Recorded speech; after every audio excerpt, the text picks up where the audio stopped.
pela oportunidade que temos nessa noite de ouvirmos a Tua palavra, levantarmos o Teu nome através dos nossos louvores, pedindo a Tua bênção sobre a vida do pastor Fábio, enquanto ele ministra a Tua palavra, e eu oro para que os nossos corações sejam uma terra fértil, que essa semente não caia em terra cheia de pedras, nem à beira da estrada, mas que caia em terra boa e que produza frutos que vão glorificar o Teu nome, frutos que permaneçam, Pai. É a nossa oração, o nosso clamor nessa noite, em nome de Jesus. Amém. Amém.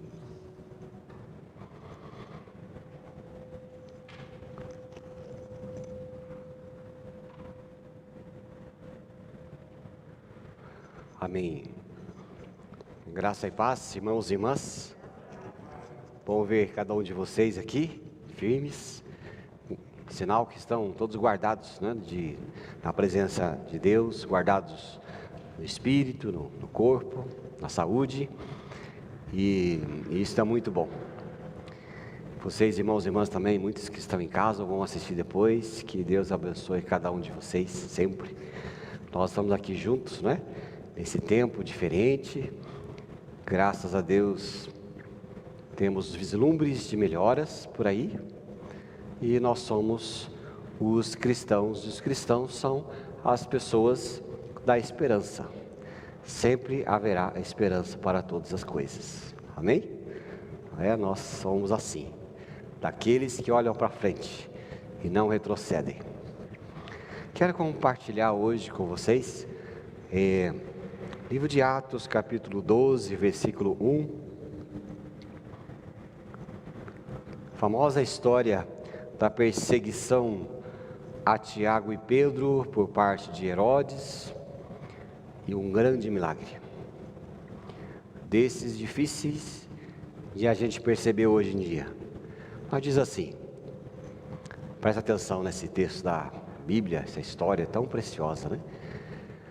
Por aquele tempo, mandou o rei Herodes prender alguns da igreja para os maltratar, fazendo passar a fio da espada a Tiago, irmão de João.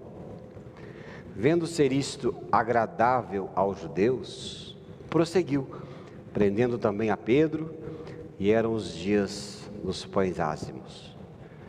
Tendo-o feito prender, lançou no cárcere, entregando-o a 4 escoltas de 4 soldados cada uma, tencionando apresentá-lo ao povo depois da Páscoa. Pedro estava guardado no cárcere, mas havia oração incessante a Deus por parte da igreja a favor dele. Quando Herodes estava para apresentá-lo naquela mesma noite, Pedro dormia entre os 2 soldados, acorrentado com 2 cadeias, e sentinelas à porta o guardavam o cárcere. Eis, porém, que sobreveio um anjo do Senhor, e uma luz iluminou a prisão, e tocando ele o lado de Pedro, o despertou, dizendo: levanta-te depressa. Então as cadeias caíram-lhe das mãos, e disse-lhe o anjo: cinge-te e calça as sandálias. E ele assim o fez, e disse mais: põe a capa e segue-me. Então, saindo, o seguia, não sabendo que era real, o que se fazia por meio do anjo. Parecia-lhe antes um sonho ou uma visão. Depois de terem passado a primeira e segunda sentinela, chegaram ao portão de ferro que dava para a cidade, o qual se lhe abriu automaticamente, e saindo, enveredaram por uma rua, e logo adiante o anjo se apartou dele.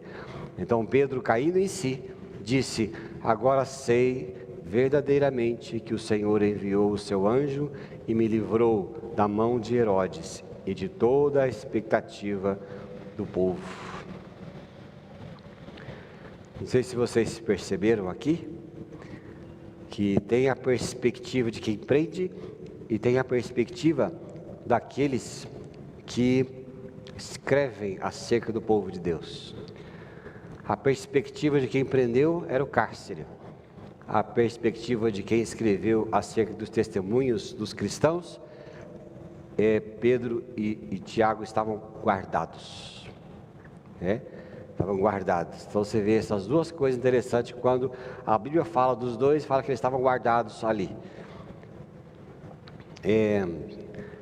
Deus guarda-nos sempre. Às vezes as nossas perspectivas têm que ser perspectivas do ponto de vista da fé.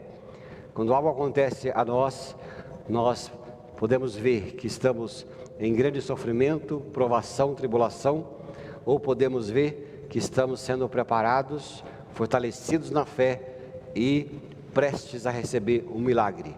Tudo isso depende da nossa visão e da nossa fé, né? Então ali a gente via nessa pequena história impossibilidades. Por que impossibilidades? Herodes estava mandando prender os cristãos e o povo judeu estava muito feliz, porque aquilo vingava na sua crença e fazia dos cristãos os seus inimigos. Enquanto mais Herodes punia os cristãos, mais o povo judeu dava votos a Herodes, né? É tipo campanha política, quanto mais coisa você faz, mais votos você ganha. Herodes estava em alta para prender cristãos e pediu aqui para que os discípulos fossem guardados por 4 guardas de 4 pessoas, né? Então tinha 4 turnos, cada turno 4 pessoas. Olha o perigo dos apóstolos, né? Olha o perigo que aquele povo tinha. Olha a ameaça que eles representavam. Então, diante disso, a gente percebe que era uma grande possibilidade os dois saírem, os dois se safarem, né? Era grande impossibilidade daquelas 2 pessoas fossem libertas, resgatadas ou coisa parecida, ou saísse da prisão. Então a gente vê como que é isso, né? A gente toma assim essas coisas de possibilidades que aconteçam, só que as nossas possibilidades são bastante limitadas, né? Hoje, uma das coisas interessantes que nós temos hoje, em moda muito mais do que antes, é a questão da previsão do tempo. Quantos de vocês aqui saem de casa já sabendo, olhando no celular, se vai chover ou não vai chover aí, outro dia?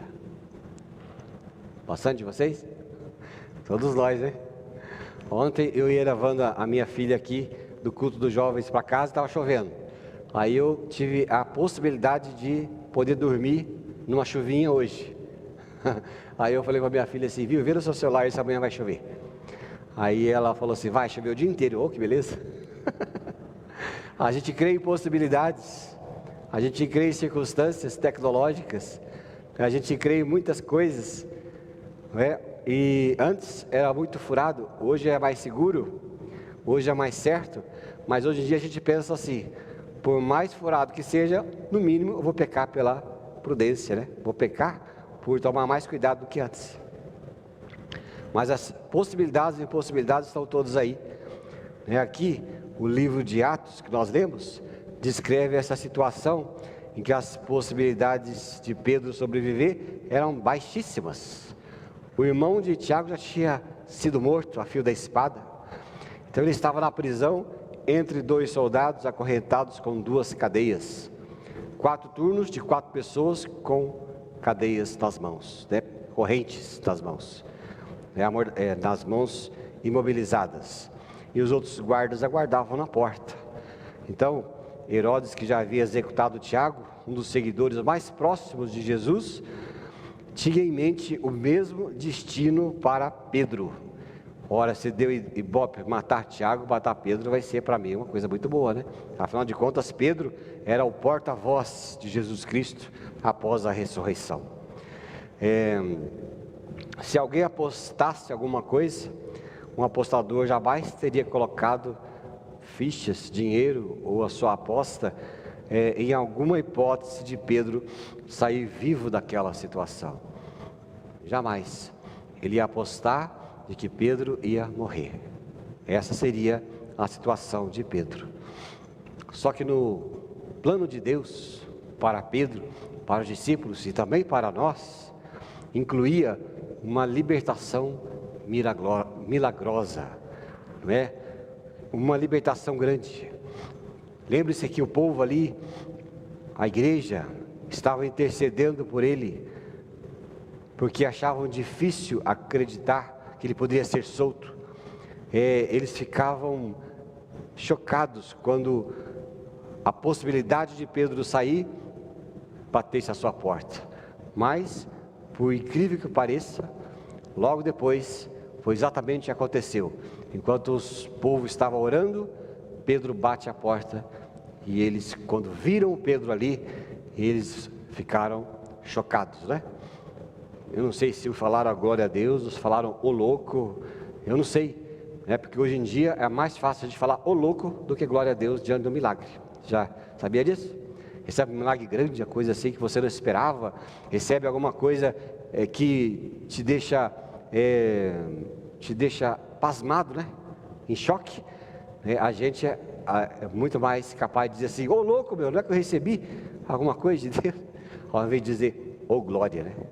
O crente é bom, melhor dizer, ô glória. Mas a gente está tão curtido na incredulidade, que nós não cremos muito. Nós ficamos muito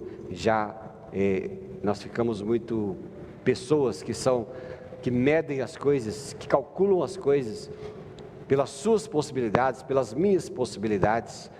Quais são as nossas possibilidades? Quais são as nossas possibilidades de ter um problema financeiro resolvido? Milagre de Deus, milagre que Deus providenciará de alguma maneira que nós não compreendemos. Quais são as possibilidades? Ou fazer o financiamento? Quais são as possibilidades da gente sair do hospital de uma doença grave? Curado por Deus, curado pelos remédios. O que é que a gente pensa? Quais são as possibilidades que nós temos de ver uma intervenção de Deus na nossa família? Será que Deus pode fazer? Ou será que eu vou levar a si mesmo para o resto da vida? O importante é a vida eterna, aqui vai de qualquer jeito. Quais são as possibilidades que a gente crê, que nós acreditamos? Porque nós cremos nas possibilidades conforme está na nossa cabeça. Quando você sai daqui para resolver algum problema, você já tem cheio de esquemas mentais. O esquema do estudo, o esquema de pessoas que podem te ajudar, o esquema do remédio, o esquema de tudo quanto é coisa. Eu conversava com um amigo hoje, ele falou assim: o negócio da Covid aí, se alguém tem alguma coisa, você já vai para os quitina, né? Sabe o kit quitina, né, pastor Paulo? Ivermectina, cloroquina, mas eu prefiro mesmo a tubaína. E a gente vai tomando um monte de coisa, né? Ou a nossa possibilidade é orar a Deus para que nos livre dos bichos, Mas eu acredito que é muito mais fácil na nossa mente, que estuda muito, a nossa mente que é muito lógica, a nossa mente que já aprendeu a depender de circunstâncias e coisas, é partir para uma receita que melhor nos cabe, Ao invés de fazermos e orarmos por algo que estão além das nossas possibilidades. Por isso que oração de criança é mais respondida, porque a criança não fica estudando as coisas para ter, ela simplesmente pede ao pai, não fica calculando as coisas, calculando os meios, Ela diz: eu quero uma bicicleta, vou pedir para Jesus uma bicicleta no Natal. E ela vê na sua frente uma bicicleta, não é verdade? Ela vê uma bicicleta na frente dela. E o que o pai e a mãe vê? O pai e a mãe vê 12 prestações que tem que pagar da bicicleta. Não é verdade? Vê as 12 prestações da bicicleta, vê quanto tem que trabalhar mais, e vê que tem que economizar no cineminha, economizar na pizzinha, para poder ter bicicleta. Faz um monte de conta na cabeça, faz um monte de contas, prós e contras, porque a gente calcula tudo, e a gente então, é mais fácil a criança receber do que o pai receber ou a mãe receber. Teve um tempo lá em casa que as crianças eram bem pequenininhas, quando estava em situação muito grave, eu pedia para a Aninha fazer oração para mim. E eu chegava para ela e falava assim: Aninha, vem cá, papai quer que você ore por esse motivo aqui. Ela lia: pai, o que é um abono salarial? Eu sei lá, ora o dia que está aí que dá certo. Aí ela orava o dia que estava ali. E vai lá, filha, a hora que o papai vai na sua onda, Os modernos falam vai na sua vibe, O papai vai na sua fé, vai na sua onda, então vai orando aí que nós vamos fazendo, né? Ele é que tudo que ela queria, ela conseguia mesmo. Tudo bem que eu pagava, né? Mas eu ia na conta dela, falava, se o Senhor deu, Ele vai dar as circunstâncias todas. Mas as nossas possibilidades são cheias de tramóias mentais. Mas o nosso Deus, Ele é um Deus que vai além de todas as possibilidades. Amém, irmãos e irmãs? Sabia disso? Você que está aí em casa, aí, você que está aí ouvindo esta mensagem, quero que você saiba disso. Que as nossas possibilidades não tem nada a ver com as possibilidades divinas. Nossas possibilidades são todas contaminadas. Contaminadas pela incredulidade. Nós deveríamos crer um pouquinho mais. Mas nós chegamos lá. Nós chegamos lá um dia, né? Eu vou ler aqui com vocês Romanos 4, verso 17. Você vai ver que a Bíblia fala que o poder de Deus é infinito. Diz assim: como está escrito, por Pai de muitas nações te constituí, perante aquele no qual creu, o Deus que vivifica os mortos e chama à existência as coisas que não existem. Se a gente fosse mais daqueles que começam a crer no poder de Deus acima de todas as coisas, creríamos, como a Bíblia diz, no Deus que vivifica os mortos e chama à existência as coisas que não existem. Na nossa oração nós precisaríamos sempre incluir na nossa frase de fé essa frase: eu oro, Pai, ao Senhor, que é aquele que vivifica os mortos e que chama à existência coisas que não existem, coisas que não são possíveis aqui a nós, aos nossos olhos carnais, coisas que nós não conseguimos crer, coisas que para nós são muito difíceis, coisas que para nós não tem nenhuma possibilidade de ser concretizada, mas o Senhor é o Deus, o nosso Deus, que chama à existência as coisas que não existem. Não é assim que funciona? Deus criou o mundo, o universo, todas as coisas, do nada, da existência, para as coisas que vão começar a existir, pelo poder da sua palavra. E Ele mudou? Se a gente crê que Ele mudou, que o seu poder enfraqueceu com o tempo, então a gente tem que deixar de ser cristãos e orar. Mas se nós sabemos que isso não é verdade, pela palavra de Deus e pela testificação do Espírito Santo em nossa vida, nós precisamos orar sempre assim: o Deus que vivifica os mortos e chama à existência as coisas que não existem. Uma das formas aqui como Deus é chamado de Todo-Poderoso, na Bíblia 41 vezes, todas as coisas foram criadas por Ele, e se Ele quisesse criar mais, teria poder para fazê-lo em muito mais. Apesar do que nós vemos, a existência é muito limitada. Nós não conseguimos ver nada quase do que Ele fez, não é? A Bíblia que fala, né, que em Colossenses 1,17 assim: Ele é antes de todas as coisas e nele subsistem todas as coisas. Então Deus é antes de tudo e nele estão todas as coisas, certo? Aqui nós estamos num prédio, tudo aqui está sobre um firmamento. Algo que está aqui debaixo, que talvez tenha sido a parte mais cara da obra, mas que está aqui debaixo, para que a gente pudesse desfrutar daqui de cima. Assim também é o que a Bíblia diz sobre Deus o Pai. Ele fala assim: sobre Ele todas as coisas subsistem. Eu não acredito que Deus exista ou não existe, coisa parecida. Esse é o problema de cada um. Cada um faça ou pense no que quer, mas se o Espírito Santo quiser revelar, revela a verdade.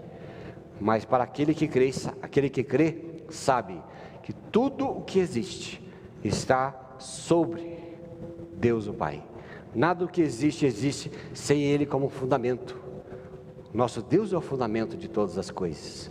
Sobre Ele estão todas as coisas, é o que diz a Bíblia aqui. Todas as coisas nele subsistem.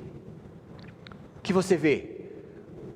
O que você vê subsiste porque Deus está como base. O que você vive e experimenta porque Ele é a base de todas as coisas que nós vivemos e somos, certo? Que aquelas maravilhas do mundo que você vê, tudo sobre a subsistência de um Deus Todo-Poderoso. Estava observando uma série que existe na Netflix, chama-se A Magia dos Andes. Alguém aqui já viu? Vale a pena, é maravilhoso, já vi umas 5 vezes. Porque eu falo para a esposa que quero decorar as cidades que estão ali, que um dia eu vou pegar de alguma maneira, vou parar lá em Ushuaia. Alguém já sabe onde é mais ou menos Ushuaia? Ushuaia é o fim do mundo, literalmente. É a última cidade do sul do hemisfério, Ushuaia. E vai subindo pelos Andes, vai parar depois até o Equador, passando pelo Chile, Bolívia, Patagônia, passando por Peru, passando sobre todos os países em cima, os Andes, nas cadeias montanhosas dos Andes. Essas cadeias montanhosas dos Andes, que são a maior montanha do mundo ininterrupta, 10 mil quilômetros. E as cidades que passam por ali, é lindo, é maravilhoso. Eu falo, uma hora eu quero fazer uma coisa dessa aí. E eu fico olhando aquilo tudo e fico pensando, tudo isso subsiste em Deus que criou pela palavra todas aquelas coisas. Criou montanhas, vales, montes, lagos, mares, ar, tudo. É o que diz a Bíblia, tudo que existe está subsistindo nele, até os incrédulos, até aqueles que não creem, até aqueles que zombam, até aqueles cujo fim são si mesmos, até estes subsistem em Deus. Nada que se fez, que se foi, que se existe sem Ele, tá certo? Então, eu creio que o poder de Deus é infinito e maior, muito maior que a imaginação humana pode conceber, muito mais do que eu e você possamos imaginar. Por isso aqui o termo que a Bíblia diz sempre, o Todo-Poderoso, que é o Pai de Jesus Cristo, contempla esta verdade. Então Pedro ali estava jogado, esperando o que Jesus Cristo iria fazer para livrá-lo, né? Ele estava deixado ali, esperando a ação de Jesus Cristo, porque sabia que Jesus podia fazer alguma coisa. Mas se ele também não cresce, ele experimentou grande milagre. Ele não sabia se era sonho ou se era verdade, até descobrir que era verdade. Eu vou ler com vocês aqui Lucas 1:37, porque a Bíblia vai falar desse Lucas 1:37 e depois Lucas 18:27, que vai dizer sobre o que parece impossível a Deus. O que parece impossível a nós é sempre possível a Deus. Diz assim, Lucas 1:37, porque para Deus não haverá impossíveis em todas as suas promessas. E Lucas 18:27 diz, mas ele respondeu, os impossíveis dos homens são possíveis a Deus. O que é impossível aos homens é possível a Deus. Deus é o Deus sempre do impossível, das coisas impossíveis. E eu acredito que nada é impossível àquele que crê. Lembro uma vez, numa igreja que eu passei, há muitos anos atrás, chegou uma irmã querida, muito simples. Ela tinha um bar, num lugar muito simples, do outro lado da cidade. E lá naquela cidade, e lá naquele lugar onde era, e ela chegou uma vez para mim, e na época um pastor que me antecedeu havia evangelizado ela. Ela vendia lá no bar, vendia pinga, cigarro, um monte de coisa. E o pastor que me antecedeu era bem linha dura, disse para ela assim, só tira essas pingas, essas coisas aí, tudo não vai vender nada disso. Deus vai honrar a sua fé, né? Se fosse eu, já tinha abrido umas exceções. Mas daí eu aprendi que não pode abrir exceção. Estou falando daquele tempo, tá? Não estou falando hoje. Hoje eu não abro exceção. Mas naquele tempo de dó da pessoa, eu dizia, mas vai viver do quê, né? Aí eu olhei para aquilo e ela tirou tudo mesmo, tirou a pinga, tirou o cigarro, tirou tudo. E o testemunho dela era, pastor, eu já vendo mais do que antes. Eu falei, glória a Deus, né? Para falar, ô louco, né? Quase falei, ô louco. Glória a Deus, irmã, que bênção que deu. E um dia ela chegou para mim e disse, pastor, eu vou comprar um carro novinho. Eu olhei para ela e ela falou, vou comprar um carro novinho porque eu creio e vou orar, Deus vai me dar. E quando ela falou aquilo, com a incredulidade, veio a palavra. que é impossível aos homens é possível a Deus. E aí o Espírito Santo falou para mim assim: nunca duvide de quem crê. E aquilo para mim até hoje, essa frase na minha mente: nunca duvide de quem crê. Se você não estiver tirando sarro da minha cara, que Deus é quem sabe, mas se você vir me dizer alguma coisa ridícula, tipo eu vou ganhar uma casa amanhã, eu vou dizer à pessoa: tudo é possível àquele que crê. Porque eu vou falar para mim mesmo: nunca duvide de quem crê, porque quem crê, a oração daquele que crê pode muito em seus efeitos. Alguém disse que o poder de Deus é como uma bomba, né? Gostei muito dessa frase, que é uma bomba. Comparou uma bomba ao poder de Deus, a isto. Então, a situação que passamos pode ser sempre difícil que vivemos, mas não importa qual que é a dificuldade da situação, porque Deus é poderoso, e que é impossível a nós, é possível a Ele. Quando chegar o tempo do milagre, não haverá nada que resista ou que subsista a essa bomba, que será a manifestação do milagre de Deus. O poder de Deus e o milagre de Deus é como uma bomba. Talvez você e eu aqui não temos familiaridade com bombas. Talvez outros lugares do planeta tenham mais familiaridade com bombas. Sabe o que é uma bomba, né? Vou pedir para muitos países do Oriente Médio o que é uma bomba, ele vai saber certinho o que é uma bomba. E o poder destruidor de uma bomba.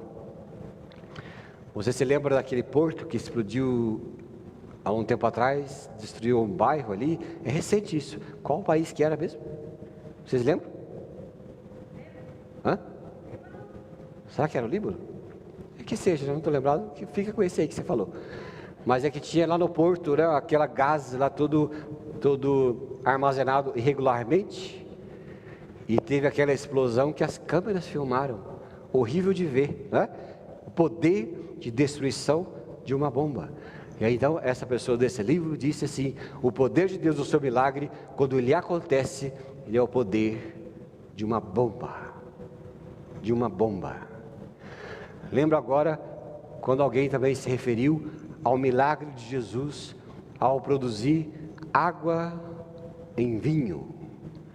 E essa pessoa, esse físico quântico que falou sobre isso, descreveu o poder necessário da natureza para naquele momento transformar água em vinho.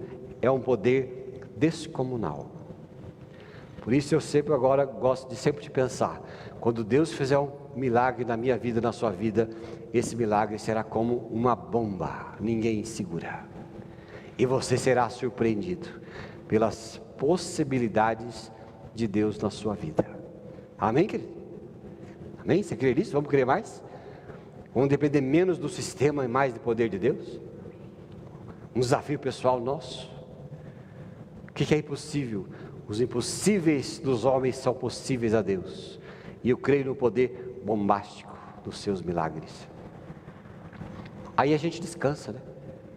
Aí junto com a fé vem o descanso. Porque aquele que crê no poder de Deus está sempre descansado. Está sempre entregue. Então, não se compare a Deus. Ele não é o que somos. Ele não pensa pelo que pensamos. Às vezes eu fico pensando que nada do que eu penso está certo. Na minha lógica está tudo errado. O meu jeito de pensar Deus está tudo errado. O meu jeito de ver e esperar o milagre de Deus está tudo errado. E às vezes eu prefiro me deixar sem pensar. Porque os pensamentos de Deus, quem pode se comparar? Ninguém, não é? Pedro não via nenhuma dessas possibilidades de ser liberto da cadeia, mas Jesus fez aquelas correntes caírem. Caiu as correntes. Foram-se os guardas, passaram na frente da guarda, ninguém viu nada. Será que Pedro e o seu amigo estavam esperando como nós? uma ordem de soltura, uma ordem para que sejamos libertados ali daquele momento? Será que ele estava crendo em bom advogado? Será que ele estava acreditando em outra coisa qualquer? O que ele estava esperando? Se fosse nós, talvez seja assim, né? Pagar um bom advogado, ter uma ordem de soltura, os papéis corretos, não é? A defesa correta, mas não foi nada desse jeito que Deus operou. Deus operou na natureza. Na natureza, Deus operou de forma bombástica, que de repente ele apareceu na porta dos irmãos que oravam por ele. É assim que foi feito. E aqui Mateus 17, verso 20, vou ler aqui com vocês, que a palavra que Deus fala aqui, ó, a fé faz o impossível acontecer. E ele lhes respondeu, esse aqui, Mateus 17, verso 20, é quando os discípulos chegaram e disseram assim, por que não conseguimos expulsar demônio, não conseguimos fazer o que você faz? Aí diz a Bíblia lá em Mateus 17, 20, e ele lhes respondeu, por causa da pequenez da vossa fé, pois em verdade eu vos digo que se tiverdes fé como um grão de mostarda, direis a este monte, passa daqui para lá, e ele passará, nada vos será impossível. Pensou? Jesus falando isso? Talvez você ache que a sua fé tem que ser uma fé, sei lá, que tamanho que é a sua fé? Medir por tamanho de fé? Sua fé tem que ser de que tamanho? Não é? Fé grande, fé pequena, fé que nem do outro lá? Fé que nem daquele homem lá que eu vejo na internet, daquela mulher lá que eu vejo na internet. Qual é a fé daquela mulher, daquele homem lá? Que tamanho de fé que é aquilo? Sei lá que tamanho de fé que é. Como é que se mede fé? Será que existe um aparelho que mede fé? Né? Hein, Roberto? Como é que se daria o nome do aparelho que mede fé? Femômetro? Fezômetro? Sei lá, uma coisa parecida. Vamos dizer sua fé, né? Eu brinco aqui na igreja que quando a gente liga lá o ar-condicionado lá da foto lá, é um sômetro eletrônico. A gente já ora pelo ar-condicionado ali, quando a pessoa entra, se tiver pouca fé, já passa aquele sopro, né? A fé já aumenta. É o nosso sômetro eletrônico. Será que aquilo lá dá fé para nós? Sei lá, lógico que não, né? Mas qual que é a fé? Jesus falou, se vocês tiverem fé ao tamanho de um grão de mostarda, e Jesus falou bem realista. Se Jesus fosse um desses picareta da fé, ele ia falar assim, você tem que ter grande fé, você tem que ter uma fé enorme, fazer grandes sacrifícios. Já viu essa turma aí falando essas coisas? Eu acho mó barato ver essas coisas. Ele fala, tem que ter essas coisas todas. Aí eu fico pensando, e Jesus? Jesus quando falou para o povo, ele falou, se vocês tiverem fé tamanho de um grão de mostarda, o grão de mostarda é quase o tamanho de um grão de arroz, né, pastor Paulo? Menor que o grão de arroz. Jesus nem exigiu muita coisa. Praticamente ele jogou para si a fé. A fé não é sua, é do Filho de Deus que te dá. E eu vou dizer uma coisa a você agora, se você está aqui, fique tranquilo, você tem fé maior que um grão de mostarda. Se você que está em casa aí assistindo, participando deste culto, com atenção, sua fé é muito maior que um grão de mostarda. Não estou exagerando não. Porque para você estar aqui, você só veio aqui por causa da fé. Você veio ver o que aqui? Você veio ver o Lúcio e a Dina cantar? Você veio ver eu pregar? Eles não cantam aquelas coisas, eu não prego aquelas coisas. Só modo de dizer, tá, irmão? Só modo de dizer, só ilustrativo.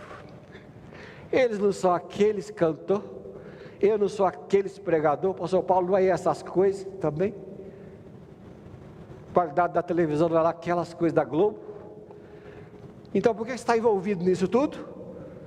Porque certamente você tem fé muito maior do que um grão de mostarda. Porque você se dispôs a ir, a fazer, a estar no lugar que só quem tem fé vem, só quem tem fé assiste, só quem tem fé escuta. Só. Agora, qual que é então o desafio? O desafio é você crer, pedir a Deus que te dê fé, porque você tem fé, só precisa descansar. Você só precisa orar mais, descansar mais, entregar mais nas mãos de Jesus, e você vai ver as coisas acontecer na sua vida. Depender menos do sistema governamental, sistema social, você vai ver muito mais coisas da sua vida. Mas vou ficar desprovido. E o futuro? O futuro é o mesmo que o presente. Não haverá futuro. O futuro é hoje. O futuro é o mesmo que o presente. O presente que Deus cuida será o mesmo futuro de Deus cuidando. Então Jesus falou para eles: vocês não fazem porque vocês não crêem. Eu fico imaginando Jesus falar assim: por que você não mandou os espíritos ruins saírem? Não mandei porque é o Senhor que tem que vir. Então, você pensava que era eu que tinha que vir? Por isso o espírito ruim não foi embora, porque ao invés de você mandar, você acreditava que eu que tinha que vir fazer. É quase que Jesus estivesse falando assim: fala, ore e as coisas vão acontecer. Eu não ensinei isso para vocês? Só faltou o quê? Faltou fé mesmo, ousadia. Às vezes não falta fé, falta ousadia. Às vezes não falta fé, falta descanso. Às vezes não é fé que está faltando, falta a disposição de crer, a disposição de esperar, falta a disposição de se entregar à palavra de Deus. É isso que falta. Fé você tem, só falta você usar. Falta só usar. As coisas você tem. É isso que Jesus estava tentando dizer. Então, conselhos aí como este, Jesus parecia brincar com o povo. Não era brincadeira não. A fé do tamanho de um grão de mostarda significava assim, uma atitude de crer singela, pequena, simples, humilde. Basta pedir. Então, para isso não há pré-requisito nenhum de excepcional para ninguém. Você não precisa ficar 6 dias orando e jejuando para poder pedir alguma coisa a Deus ou para orar por alguma coisa. Se quiser fazer isso por experiência devocional, faça. Mas para que as coisas aconteçam, você está no caminho errado. Porque você não vai se encher de fé. A fé Deus dá. Deus dá a quem pede. Tiago 1,17: toda boa dádiva, todo bom perfeito vem do Pai das luzes, que nos dá todas as coisas. E é por isso que eu comentei que as crianças têm muito mais simplicidade em crer do que os adultos, porque nós já aprendemos a estudar o mapa das coisas. E às vezes esse mapa das coisas nos atrapalha. O que nós precisamos é fé no Deus do impossível. Então, queridos, esse é o recado que eu deixo para vocês.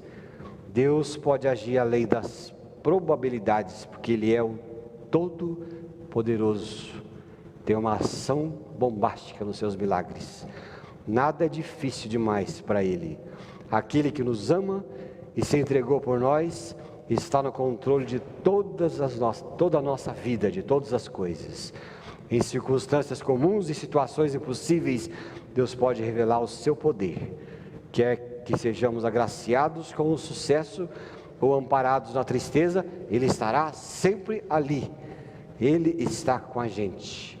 E Ele sempre está nos bastidores de todas as coisas. Ele não está ausente, Ele está sempre presente. Amém? Esse é o Deus que vivifica os mortos e traz à existência as coisas que não existem. Que o Espírito Santo trabalhe em nossa vida, nós possamos ser esses crentes abençoados, crentes que crêem e descansam no seu poder, porque nele subsiste todas as coisas. Amém? Graças a Deus. Vocês que cantam sim muito bem, muito gostoso, vem aqui nos abençoar novamente. Uma delícia ouvir este casal cantando e nos dirige em louvor, né? E tem sido bênção para nós sempre. Quero orar com você, irmão ou irmã. Quero orar com você que está aí na sua casa.